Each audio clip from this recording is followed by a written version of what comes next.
राज्यात प्रतिबंधक असलेली मानवी शरीरास अपायकारक सुगंधित तंबाखू व सुपारीच्या पोंग्यांची गोण्या आडून अवैध वाहतूक करणाऱ्या वाहनांवर चांदवड पोलिसांच्या पथकाने कारवाई करून 18,19,400 रुपयाची सुगंधित तंबाखू, सुपारी व 8 लाख रुपये किमतीचा आयशर ट्रक असा एकूण 26,19,400 रुपयांचा ऐवज जप्त केला आहे। या प्रकरणी पोलिसांनी ट्रक चालकाविरुद्ध गुन्हा दाखल केला आहे।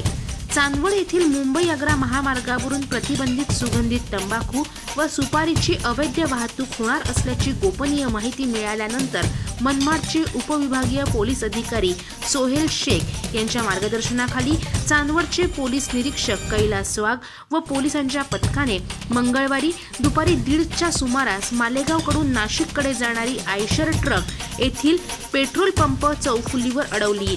यावेळी पोलिसांनी चालकाकडे विचारपूस केली असता त्याने ट्रकमध्ये पास्त्यासाठी लागणाऱ्या पोंग्यांच्या गोण्या असल्याचे सांगितले। पोलिसांनी पोंग्यांच्या गोण्या बाजूला करून तपासणी केली असता त्यात प्रतिबंधित तंबाखू असल्याचे आढळले।